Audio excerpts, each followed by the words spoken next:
شکریہ جی. طارق فضل چودھری صاحب. بسم اللہ الرحمن الرحیم. بہت شکریہ. یہ تھوڑا شارٹ کیجیے گا منسٹر صاحب, اس لیے کہ اسپیکر آئے ہوئے ہیں ایران کے اور ان کے شام کے فنکشنز بھی ہیں. سر میں کوشش کروں گا کہ بہت شارٹ اور ٹو دی پوائنٹ, اور جو چیئرمین بیرسٹر گور صاحب نے جو گفتگو کی ہے اس کے حوالے سے چند باتیں ایوان کے سامنے رکھنا اور ریکارڈ کی درستی کے لیے بھی چند نکات ہیں. سر سب سے پہلے تو میں یہ عرض کروں کہ جس 27ویں ترمیم کے حوالے سے انہوں نے بات کی ہے, سب سے پہلے تو چونکہ ان کا لا کا بیک گراؤنڈ ہے, سب سے پہلے تو یہ بہت اچھا ہوتا کہ آفیشیلی وہ ڈاکومنٹ جب اسمبلی میں پریزنٹ کیا جاتا اور آپ کو پیش کیا جاتا, ٹیبل کیا جاتا, اس کے بعد اس کے مندرجات اور اس کے کنٹینٹس کے اوپر بات کرتے, تو تب ہم یہ سمجھتے کہ یہ گفتگو جو آپ نے فرمائی ہے یہ حقائق پہ مبنی ہے اور اس کے پیچھے جو آپ کی اسپرٹ ہے وہ کوئی آئین کو سپورٹ کرنا ہے, پارلیمان کو مضبوط کرنا ہے.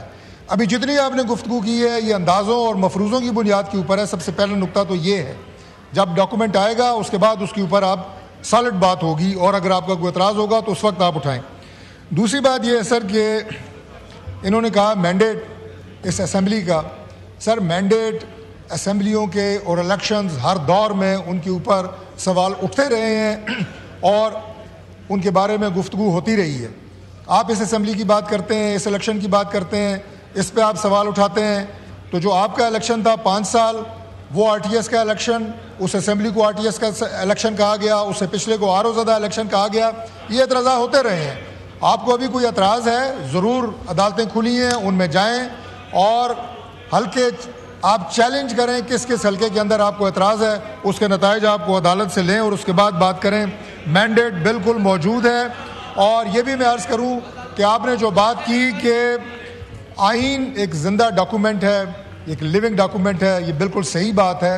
اور باقی جو آپ نے امریکہ کا اور دیگر ممالک کا آپ نے ذکر کیا, تو میری گزارش یہ ہے کہ پاکستان میں آئین میں امینڈمنٹ کنسنسس سے نہیں بلکہ 2/3 اکثریت سے ہوتی ہے.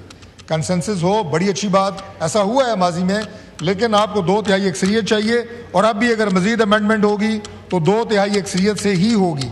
اور جو اسپرٹ ہے کانسٹیٹیوشن کی اسے فالو کیا جائے گا.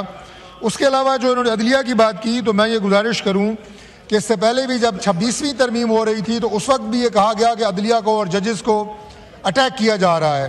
میں آج یہ پوچھتا ہوں پاکستان کی وکلا برادری سے کہ کانسٹیٹیوشنل بینچ بننے سے جو ہمارے ریگولر کیسز ہیں ان کی سنوائی میں زیادتی ہوئی ہے یا کمی ہوئی ہے.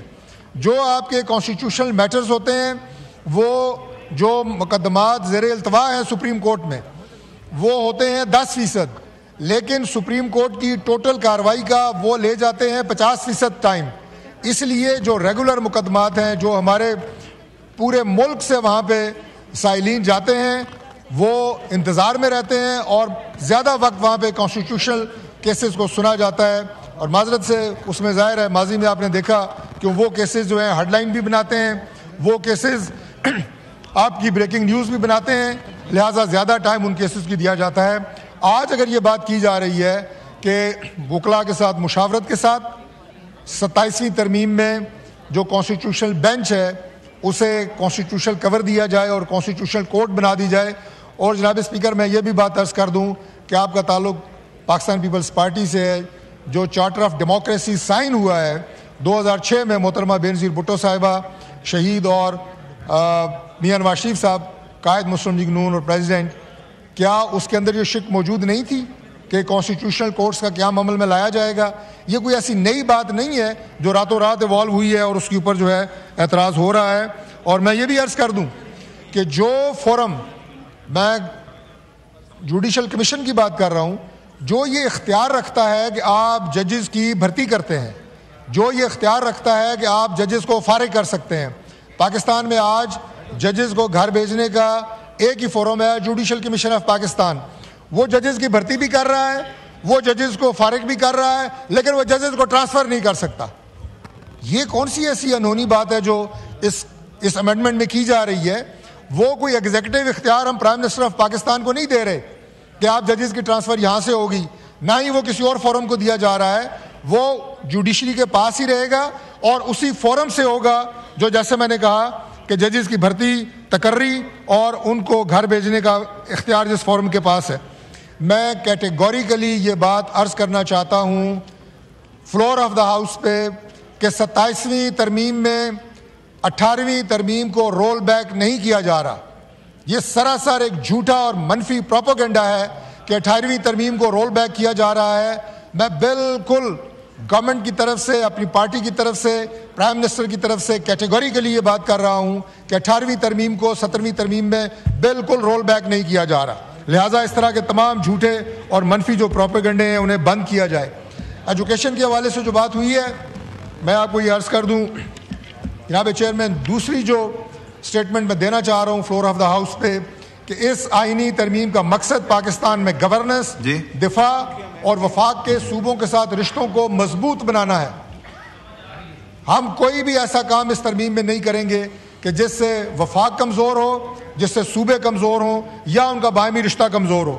میں تعلیم کے حوالے سے یہ 2-3 نکات ہیں مختصر عرض کرنا چاہتا ہوں کہ ہم کوئی اسکولوں کا کنٹرول, کالجز کا کنٹرول, بورڈز کا کنٹرول وفاق کو لینے کی بات نہیں کر رہے. ہم صرف کریکلم کی بات کر رہے ہیں, ایک قومی نصاب کی بات کر رہے ہیں اس ترمیم میں. اور یہ بھی میں ابھی بھی کہہ دوں اور بعد میں بھی میں کہوں گا اینڈ پہ پھر کہ یہ تمام جو چیزیں زیر بحث اس وقت ہم لا رہے ہیں یہ مشاورت کے بعد سارے اسٹیک ہولڈرز بیٹھ کے, پولیٹیکل پارٹیز کے ساتھ بیٹھ کے ہم بات کریں گے, اتحادیوں سے بات کریں گے, مشاورت سے طے ہوں گی. اس میں کوئی بھی بلڈوز کرنے والی بات نہیں ہے. میں جو ایجوکیشن کی بات کر رہا تھا, نصاب کی بات کر رہا تھا, کیا آج پاکستان میں ضرورت نہیں ہے کہ ایسا یکساں نصاب موجود ہو جس سے ہمیں اپنے ملک, اپنی تاریخ, اپنے اسلاف کی تاریخ, پاکستان کو جب بنایا گیا کیا قربانیاں دی گئی وہ سارے ہمیں پتہ نہیں ہونی چاہیے. پاکستان بننے کی سٹوری آج تک جہاں جہاں جن مراحل مشکلات سے ہم گزرے, پاکستان 2 لاکھ ہوا, یہ ساری وہ ہسٹری ہے. اس کے بعد آج کے جو چیلنجز ہیں, ملک میں آپ کو دہشت گردی کا سامنا ہے, ملک میں آپ کو تفرقہ بازی, اس سے کتنی جانیں نقصان ہو چکی ہیں, ہزاروں کی تعداد. بس سر میں مختصر کر رہا ہوں, یکساں نصاب اس وقت ملک کی ضرورت ہے اور یہ بیسک ہے. اس کے بعد صوبے اگر اپنی کوئی ریجنل چیزیں اس میں ایڈ کرنا چاہتے ہیں ضرور کریں, یہ وہ ایک تجویز ہے جو اس کے اندر انکارپوریٹ کی جا رہی ہے.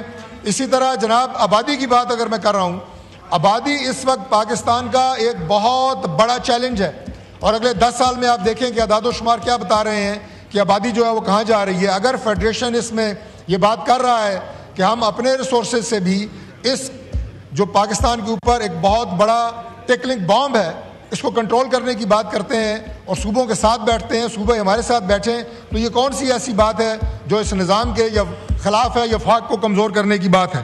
میں NFC کے حوالے سے بھی عرض کر دوں کہ اس میں بھی مشاورت سے بات ہوگی. کوئی بھی انشاءاللہ تعالی کمیٹی میں آئے گا, اسٹینڈنگ کمیٹی میں آئے گا اور وہاں پہ سارے بیٹھیں گے اور اس میں مشاورت سے بات ہوگی. کوئی بھی ایسی بات یک طرفہ طور پہ نہیں ہوگی. برائے مہربانی 27ویں ترمیم آپ بات استعفے دے کے گھر بیٹھیں, تنخواہیں پورے لیتے ہیں, استعفے دیے ہوئے ہیں آپ نے, آپ آئیں, آپ اپنی کمیٹیوں میں اپنا کردار ادا کریں. یہ تو ابھی اسپیکر صاحب سے آج بھی ڈسکس ہوئی ہے کہ ہم نے آپ کے